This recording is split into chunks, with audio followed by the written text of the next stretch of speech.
সূরায়ে লুকমানের নাম লুকমান কেন রাখা হইল, লুকমান আলাইহিস সালাতু ওয়াস সালাম কে ছিলেন, উনার নামে কেন কুরআনুল কারীমে আল্লাহ সুবহানাহু ওয়া তাআলা এটা নামকরণ করলেন, এই বিষয়টা আমাদের জানা দরকার।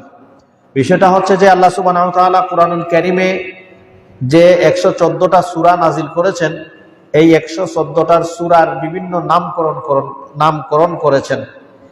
কোনটা সূরা মানুষের নাম দিয়ে রাখছেন, কোন সূরা জীবজন্তুর নাম দিয়ে রাখছেন, কোন সূরা আসমানের সৃষ্টির নাম দিয়ে রাখছেন, কোন সূরা জমিনের সৃষ্টির নাম দিয়ে রাখছেন।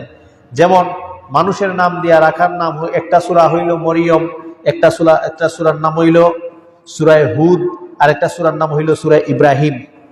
তার মানে এই সূরার নাম রাখছেন আল্লাহ সুবহানাহু ওয়া তাআলা কুরআনুল কারীমের নবীদের নাম দিয়া, সাধারণ ওলিদের নাম দিয়া এবং বিভিন্ন প্রাণীর নাম দিয়েও কুরআনুল কারীমের সূরার নাম রেখেছেন।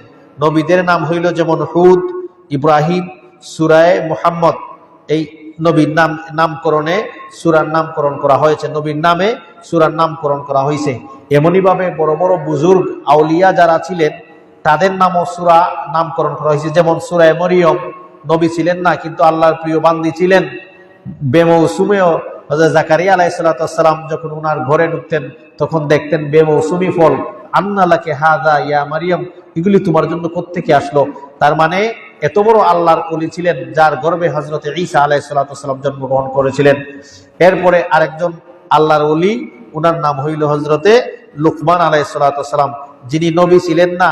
যেমন ভাবে ইব্রাহিম আলাইহিস সালাম, দাউদ আলাইহিস সালাতু ওয়াস সালাম, মুসা আলাইহিস সালাতু ওয়াস সালাম নামের পরে আলাইহিস সালাতু ওয়াস সালাম লাগানি হয়, লুকমানের নামের পরেও আলাইহিস সালাতু ওয়াস সালাম লাগানি হয়।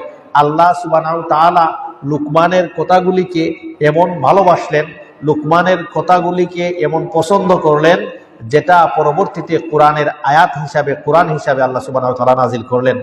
তো এই সূরার নাম হইল লুকমান। কিছু জমিনি মখলুকের নাম দিয়াও সূরা রাখা হয়েছে, যেমন মাখর, যেমন পিপিলিকা, সূরাতুল আন-নামল, সূরায়ে আন-কাবুত। আসমানের কিছু সৃষ্টি দিয়া যেমন সূরাতুল কমর, সূরাতুল শামস, এই নামগুলি আল্লাহ করেছেন কোরআনুল কারীমে। তো আমার বিষয় হচ্ছে যে সূরায়ে লুকমান, এই লুকমান আলাইহিস সালাতু ওয়াস সালামের নামে এই সূরাটা আল্লাহ রাখলেন কেন? যে আল্লাহর কাছে লুকমানের নসিহা, লুকমানের ওয়াজ উনার সন্তানকে করেছিলেন। আল্লাহর কাছে এটা এত ভালো লেগেছে, এটা কোরআন আকারে পরবর্তীতে আল্লাহ নাজিল করে দিয়েছেন। এই হইল লুকমান আলাইহিস সালাতু ওয়াস সালাম এর নামে কেন সূরা নামকরণ করা হইল।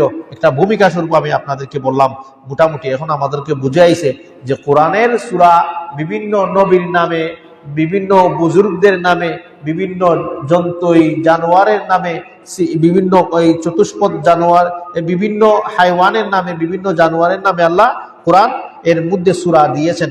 যেমন নামাল, আনকাবুত, এরপরে সূরায়ে ফিল, আলাম তারা কাইফা ফাআলা রাব্বুকা বিআসহাবিল ফিল। এটা হইল ফিল, অর্থ হইল হাতি, চতুষ্পদ একটা জানোয়ার, বড় একটা জানোয়ার। তার মানে এই সূরাগুলি নাম আল্লাহ রাখলেন বিভিন্ন বস্তুর নামে, বিভিন্ন নবীদের নামে এবং বিভিন্ন বুজুর্গদের নামে।